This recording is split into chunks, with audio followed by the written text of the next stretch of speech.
Hello, welcome to Julia's Trucking Cafe News Hour. How are you been doing this week? I hope everything is great. Let's get right to it. Let's get to the news. Also, thank you for joining me.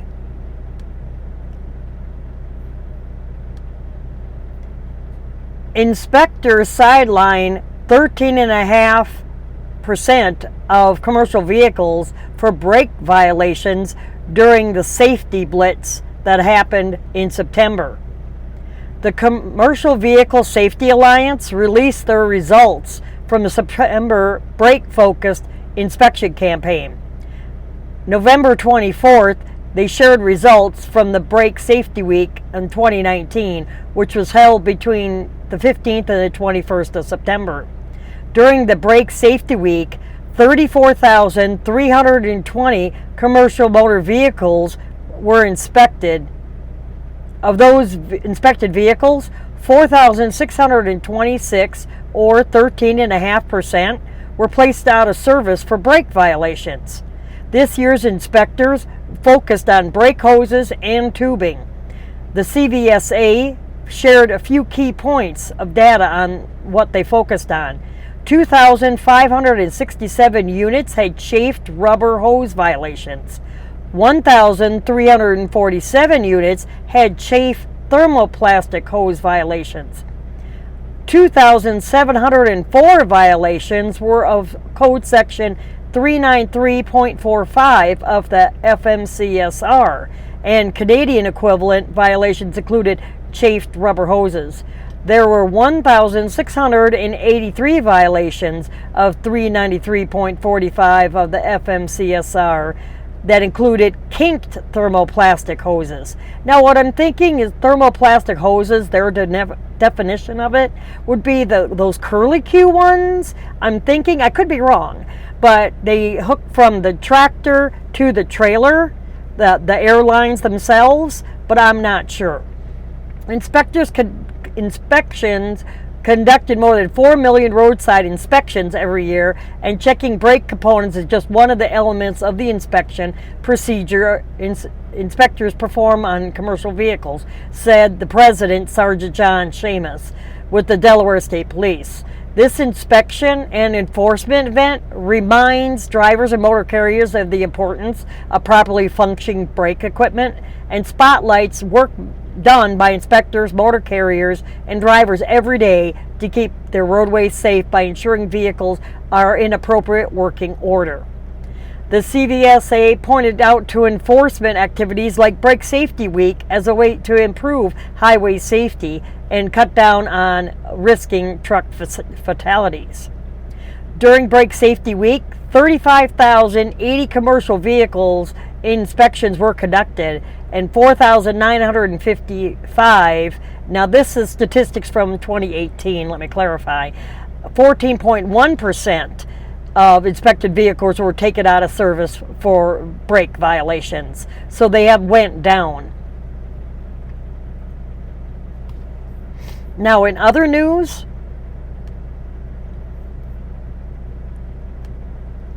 a truck driver takes a panicky trip over Louisiana Bridge.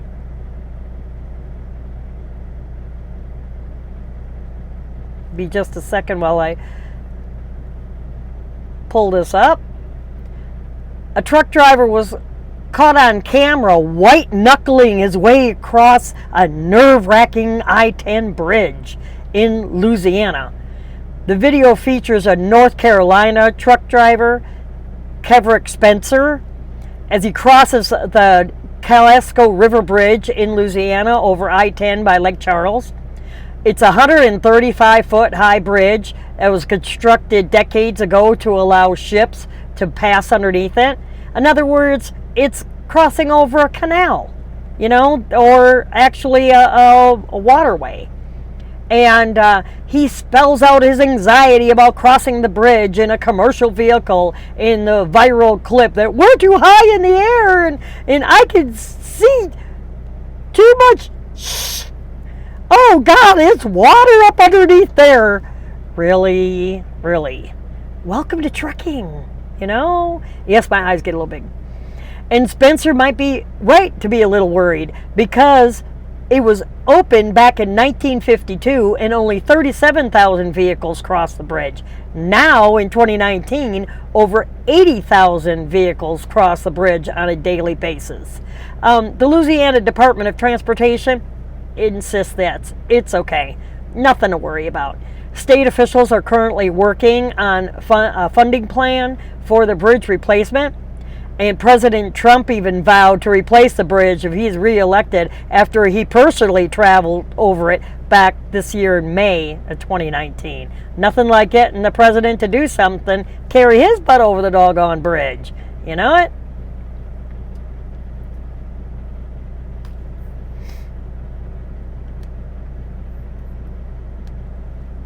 And two separate 75 and 50 vehicle pileups were reported in Ohio.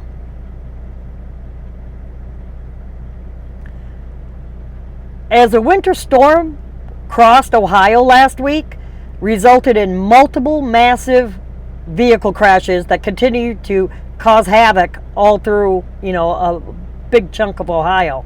On State Road 8 in Summit County, a pileup of 75 to 95 vehicles were reported following whiteout conditions last week, Tuesday. Cleveland News Channel 5 reports. The pileup occurred on Route 8 between Route 303 and Seasons Road. As of the time of the writing of this article, there's not known how many people were injured in that. It was since reported to have reopened, and I'm stumbling across this because as I get more used to doing these videos, you have to excuse me, I will go ahead and get better at it. And a second pileup crash was reported on Iowa 80 in Austintown, Ohio. This crash involved around 50 vehicles, and it isn't clear whether anyone was injured in that pileup either. But everything was really bad and really snow covered. You can always access any of these articles if you go to the show notes. And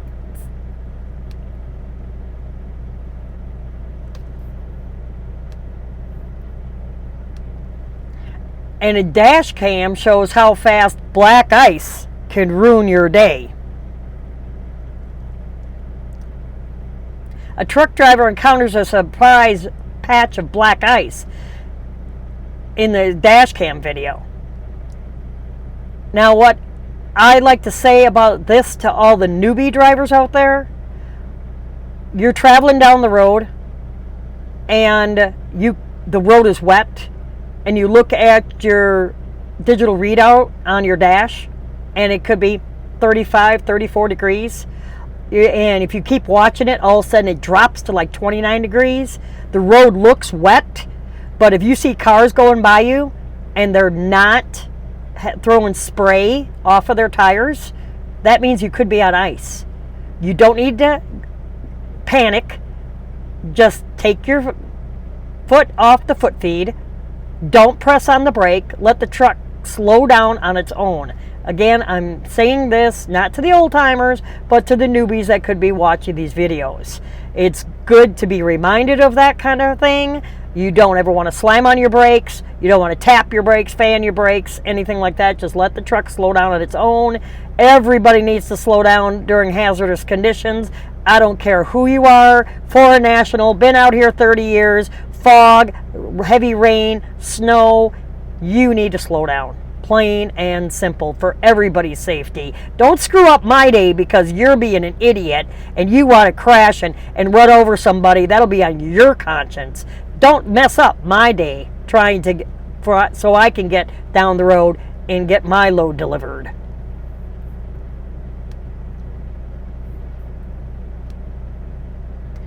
And police find $2.4 million in drugs in a semi-truck, and 11 people were arrested.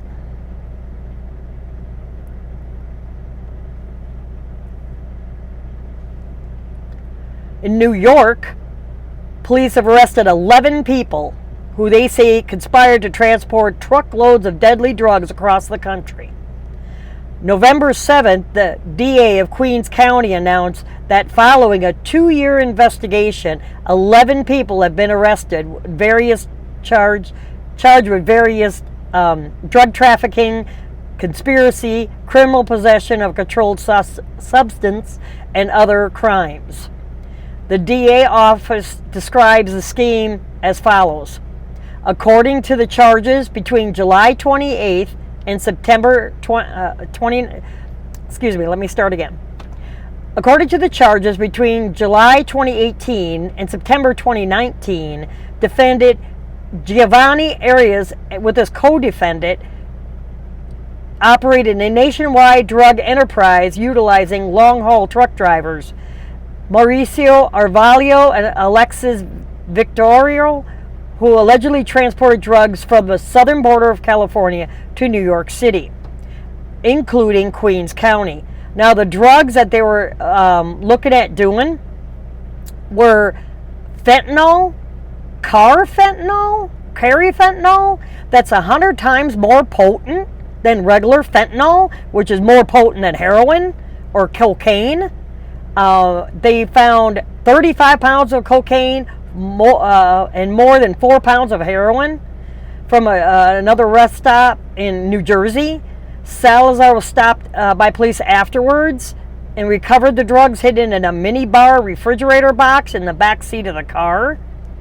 The acting DA Ryan added that according to the indictment, April 17th, a movie theater parking lot in Linden, New Jersey, one of the defendants delivered a black duffel bag from the cab of his truck to a co-defendant who took the bag to a stash house in Queens, and where they were allegedly supposed to be waiting to receive the drugs. They were directed to come to the Queens stash house to cut and repackage it. According to those charges, the black duffel bag contained 10 cylindrical shaped packages containing a total of 11 pounds of a combination of carfentanil and fentanyl. Law enforcement also allegedly recovered a kilo brick, about 2 pounds of fentanyl, which was stamped with the logo of UAE, Abu Dhabi Police Department, and the words good quality in Arabic. A digital scale. Also, they found a digital scale, a plastic heat sealer, and over a pound of cutting agent. So it's good that they got this crap off the streets. It's bad enough, with the opioid crisis and everything that's going on in our country. But this was coming in back and forth from California. A total estimated worth of these drugs, $2.4 million that they took off the streets.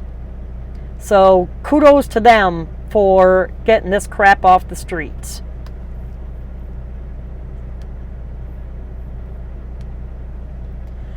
And truckers sue California over labor law that threatens 70,000 owner-operators.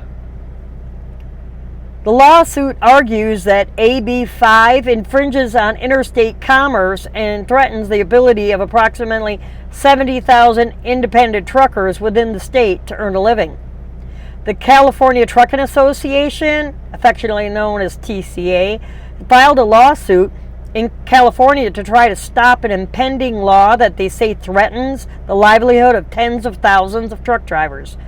On November 12th, the CTA and 2 California-based owner-operators filed suit in U.S. District Court of the Southern District of California, asking the court to block Assembly Bill 5, or AB 5. That goes into effect January 1st of 2020, which forces many companies that employ independent contractors to reclassify these independent contractors as employees. We were talking about that, me and my friend Lori, we were talking about that with that John Christner lawsuit, and that this is, I think, part of all that mess. And the CTA's lawsuit argues that AB 5 infringes on interstate commerce and threatens the ability of approximately 70,000 independent truckers within the state to earn a living. So I'm not going to read all of this. There again, this article's in the show notes, but so we'll see what happens with this lawsuit. Now there's new DOT rules in Pennsylvania. The Pennsylvania Department of Transportation is looking ahead to this winter weather and is rolling out a new pilot program that will restrict travel lanes for commercial vehicles. The new program will restrict semi-trucks to the right lane anytime the weather is bad enough to lower the speed limit to 45 miles an hour, according to the local news in Pennsylvania. The new lane restriction for trucks will be put into place during the winter weather event that results in reducing the speed limit. The new truck restriction is intended to prevent traffic backups during winter weather events. James May of Pennsylvania DOT says, and I quote, "We're hoping it's a good compromise where they could still keep moving. They could still be out there and make a living and keep the commerce going, but also do so that is safe for the public." Last winter, as we all know, Pennsylvania DOT issued multiple truck travel bans due to inclement weather that completely restricted commercial vehicles on certain roadways. They shut it down. They shut Pennsylvania down last year. During these truck bans, Pennsylvania troopers aggressively patrolled restricted roadways and handed out hundreds of $300 citations for violating the bans. Because the guys are going, yeah, I could go ahead and travel on this doggone road and you can't even see 2 feet in front of your face and they going 90 miles an hour. Hey, go ahead, see you in a ditch down the road. And in other news, 2 were killed in a fiery pileup that shut down Interstate 75 in Florida. Police in Florida say that 2 people, including the truck driver, are dead and 5 others were injured in a serious pileup involving 8 vehicles on Wednesday, November 13th. It happened on 75 in New Tampa, Florida. According to the local news outlet, several vehicles slowed in the outside northbound lanes of 75 near mile marker 272 for traffic. Police say that a semi-truck driver didn't slow in time and tried to looked up and tried to take evasive action and move into the center lane, but still crashed into several vehicles, including a second semi-truck, which hit the concrete pillar supporting the overhead highway sign. A Mercedes was sandwiched between the 2 trucks. The first semi-truck and the Mercedes both caught on fire, and both of these drivers passed away. Our condolences are with the family. The Pasco County Fire Rescue says that a total of 8 vehicles were involved in that pileup, and these pictures are looking pretty gruesome in the article.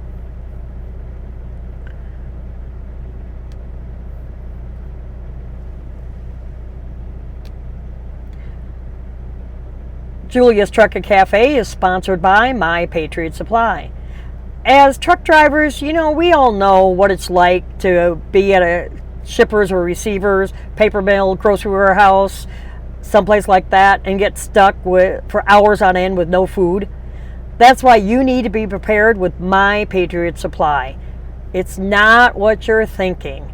It's honest to goodness, good food that will last for 25 years in storage, either in your pantry or underneath your bunk.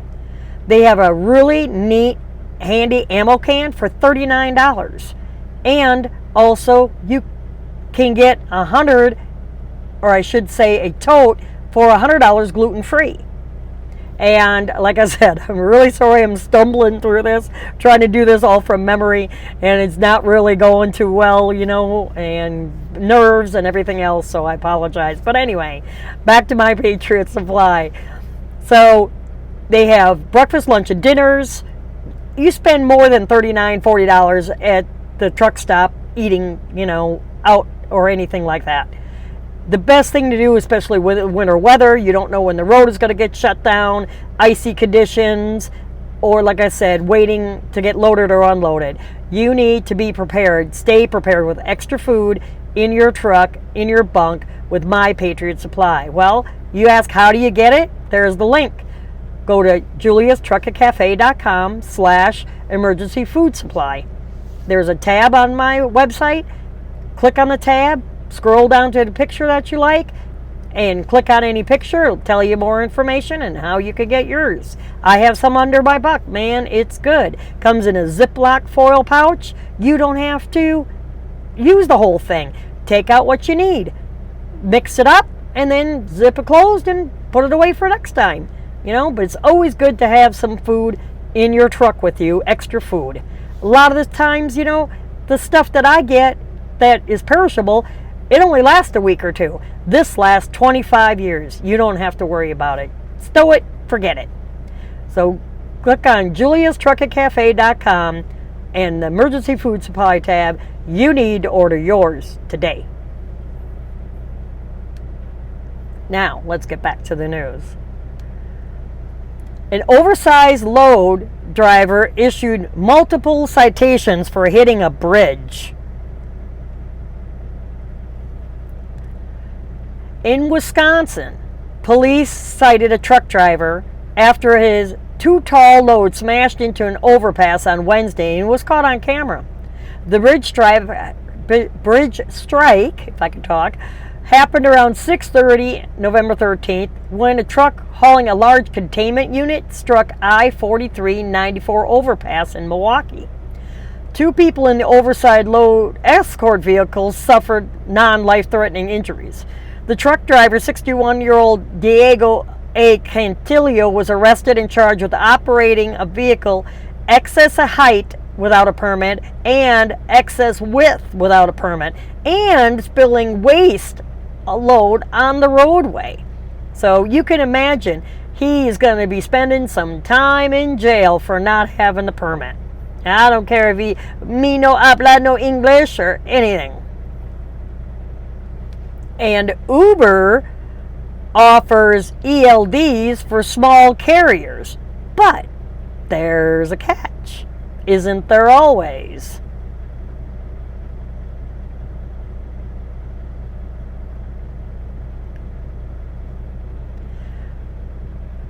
With major electronic logging ELD deadline looming, next month in January, middle of next month, Uber Freight is offering small carriers a free device and service in exchange for data.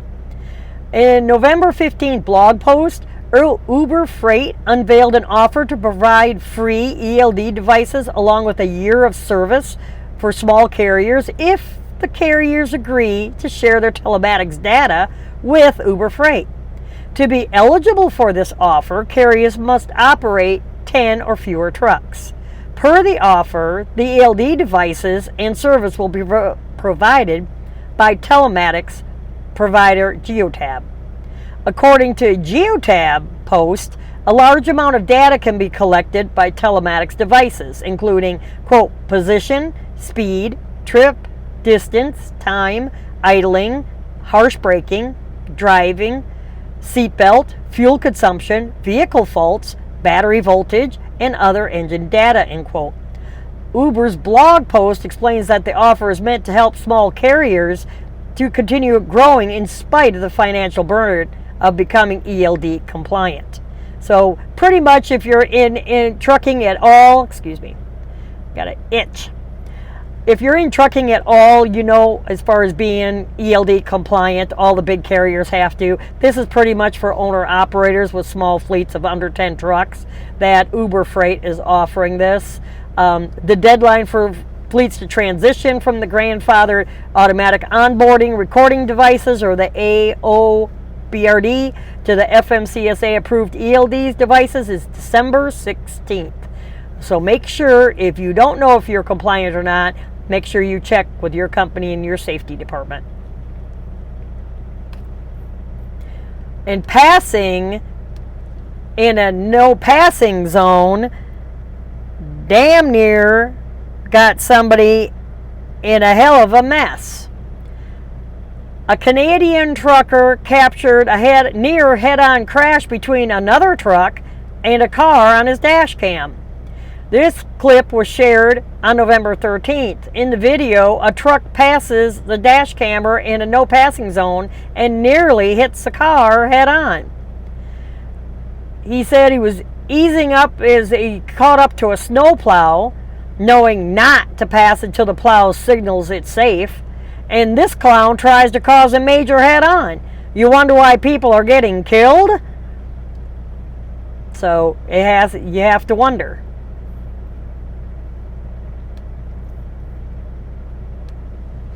And a trucker loses battle with heavy cargo.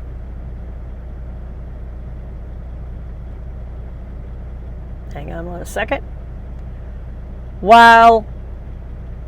And decides to lay his truck over. The driver says that he unknowingly, quote, hauling heavy automotive engines with a high center of gravity placed directly over the fifth wheel, deep inside the trailer, end quote. A semi-truck driver experiences a frightening rollover crash. So, according to this, over a year ago in April, don't ask me why he's first, sharing this now, his co-driver and him experienced a rollover, and the entire truck was at a 40-ton legal limit. Wasn't their first time operating or hauling a heavily loaded trailer. The trailer was sealed, so he couldn't look inside to see how it was loaded. But still, he said he was hauling heavy automotive engines with a high center of gravity. How do you know if it's got a high center of gravity if you couldn't look inside? So that doesn't really compute with me. The people working at the wreck told me those heavy engines should have been loaded further away from the drive tires toward the trailer tires. Well, if you do it in the middle of the trailer, then the trailer's going to buckle like this. So he said his co-driver and him picked up the trailer. It was already, like I said, it was already sealed. After the investigation, actually was deeper inside the trailer without his knowledge. He was told he was non-preventable, and he kept the job for another year as a company driver. Now he says he's not working with that company anymore, and he's mostly unemployable. Well, yeah, something like that's going to stay on your license for 3 years. So there again, this is for all the newbies out here. Any kind of infraction that you have is going to stick with you for 3 years. He said, find a different career, but wish to share his story and dash cam footage before I move on and keep going and really help at hopes in some way. So, lesson learned to that driver right there. And a car loses a battle and gets an embarrassing lesson on why you don't mess with, they call them pilot cars up in Canada, but I call them escort vehicles. A car driver is forced to do the backup of shame when he ignores a pilot car's warning and finds himself with nowhere else to go. The incident was caught in British Columbia, Canada. The camera that grabbed the video footage wrote, on this bridge at a small farming town that has a highway going through it, we have lots of wide oversized loads that go over that bridge, but at the same time we have lots of new drivers to our country with new driver licenses. He says he'll let you see for yourself what the heck happened. And it was a 2-lane road, and the car had to stop and he had to back up because that oversized load was coming through. That oversized load wasn't going to back up across that bridge, so it made the car back up. Kudos to the oversize.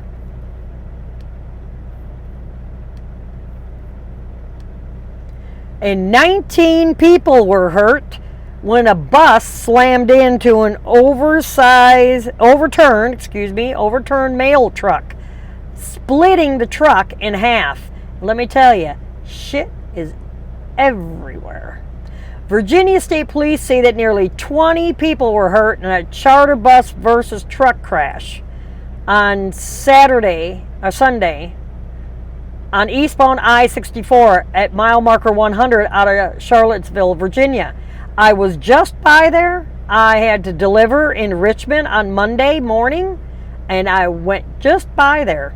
And I didn't see the crash, but it was foggier than blazes out that morning. The crash began when a truck hauling mail overturned on I-64 during inclement weather conditions. An oncoming charter bus was not able to stop in time and struck the mail truck, splitting the truck in 2 pieces. Virginia State Police say that 19 people were hurt in the crash, including the 44-year-old truck driver and the 62-year-old bus driver. State police say that fog and icy conditions were to blame in that morning's crash on I-64, and then the Postal Inspection Service, are investigating the crash along with the DOT of Virginia. Now we have a recall. Oops. I'm trying to do too many things at once. Over 3,600 trucks are recalled with steering defects. 2 truck manufacturers have recently issued separate recalls for steering defects that could lead to a crash. Daimler Trucks North America, LLC, issued a recall for certain models of 2020 Western Star 4,700 vehicles for a steering shaft may have been improperly installed, potentially causing a loss of connection between the steering wheel and the front axles. Daimler says that the loss of connection could cause a loss of steering control and increase the risk of a crash. You think? The recall affects 1,331 trucks, and it'll begin on December 23rd, 2019. Daimler says that they will contact truck owners and provide repairs for the steering defect free of charge. Well, I should hope so. Truck owners may contact Daimler customer service at 1-800-547-0712 and reference recall number FL835. And Volvo Trucks North America has also issued a recall for certain 2020 V&L and V&R vehicles equipped with HD94 Shepherd gear variants. Volvo says that the steering gear mounting fasteners may be insufficiently tightened, allowing the steering gear to loosen and resulting in a loss of the vehicle and an increased risk of a crash. The recall affects 2,287 of those trucks. The recall for this defect was expected to begin November 15th. Volvo will inspect affected trucks and, if necessary, provide a free repair. Well, of course, they're just not going to do it. Truck owners can contact Volvo customer service at 1-800-528-6586 and reference recall number RVXX1906. So, need to listen to my show to stay in the know about recalls, bad weather, anything like that. Now, this is a hot topic, and I'm going to be putting in an op-ed.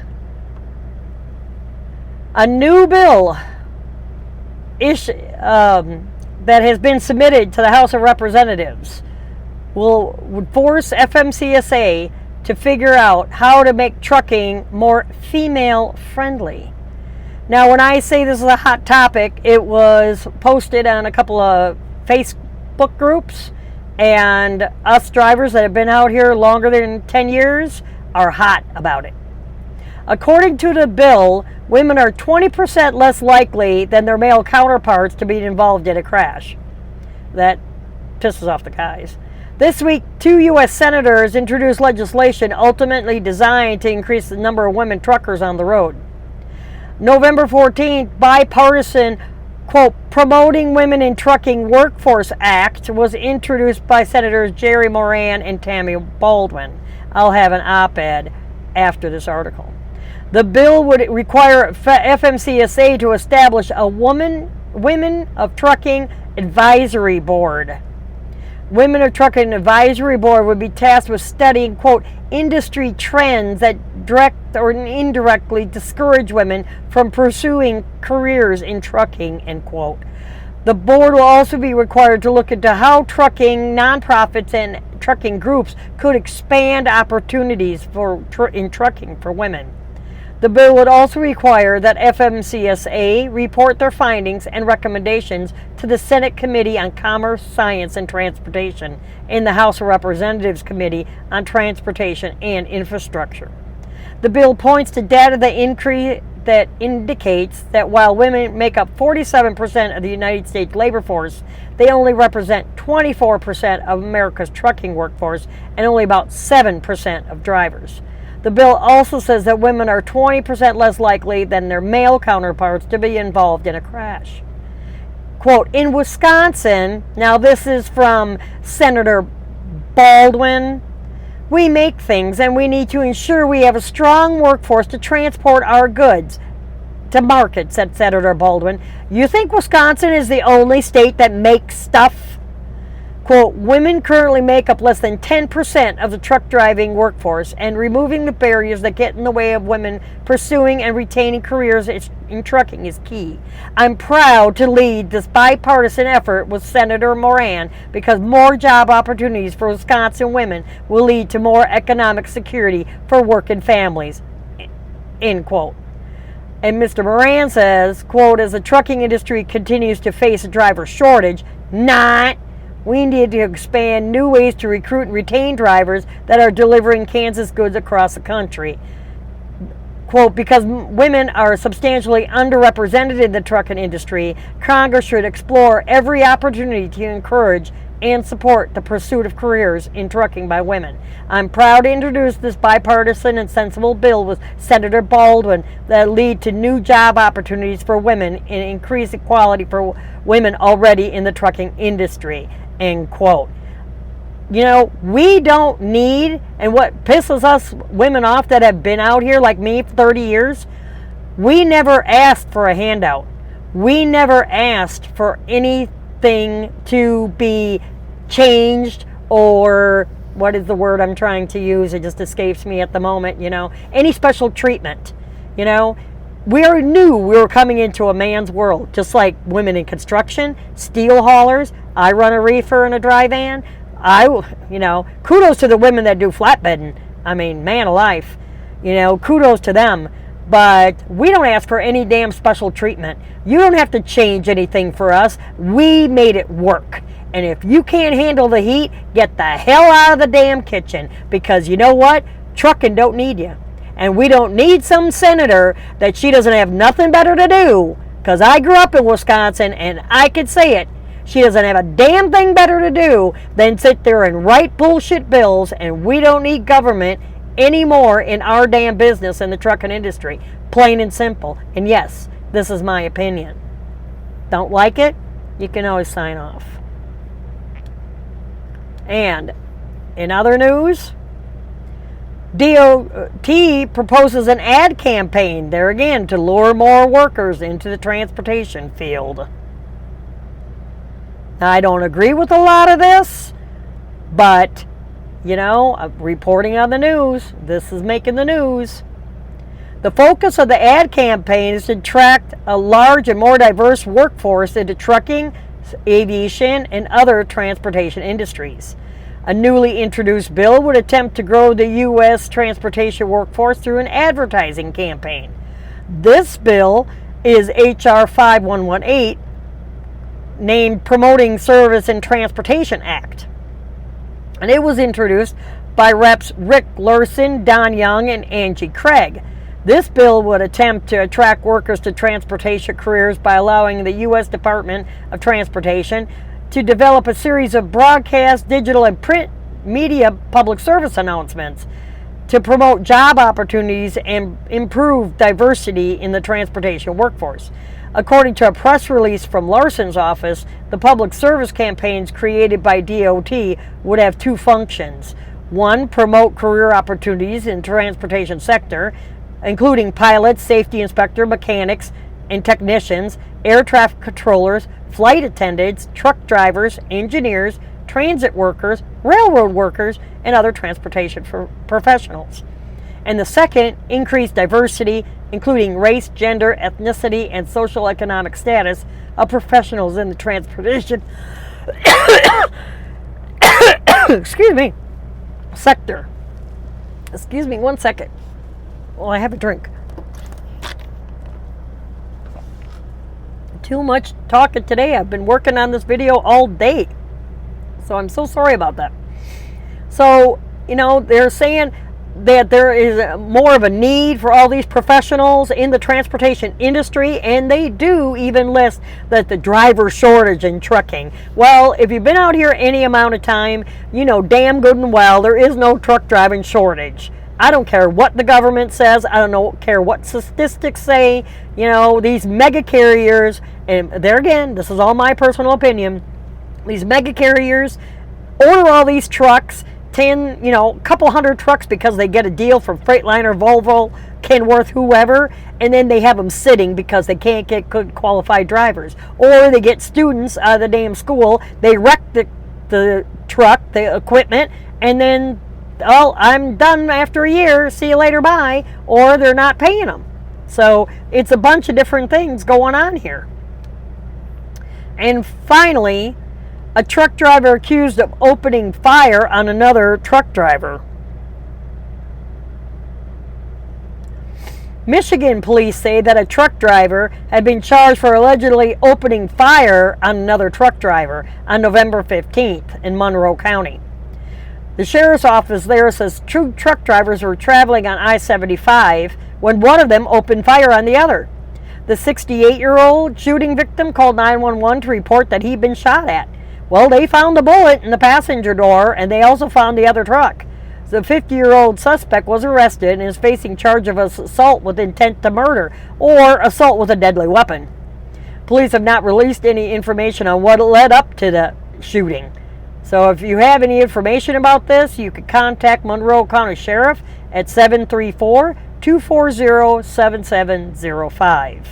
So I hope all of you have a blessed week. Thank you so much for listening. Thank you so much for taking the time out of your day to watch this little video. There again, as I practice this more and more, I'll get better at it. Please have patience with me. You know, I'm not Miss Photogenic, not at all. You can see the little bit of a glare on my glasses and everything, but you know, I'm trying to work all this stuff out. Still driving 70 hours a week. Like I said, I was doing a 34, and it took me all day to get this prepared for all of you so we can have like a trucking news hour instead of all the other crap that's on TV nowadays. So hope you enjoy it. Please stay tuned for some more. There again, stumbling. Please stay tuned for some more and keep safe. Please use your turn signals. Keep your headlights on when you're using your wipers. Stay safe out there, everybody. Keep the shiny side up. Until next time, have a blessed week.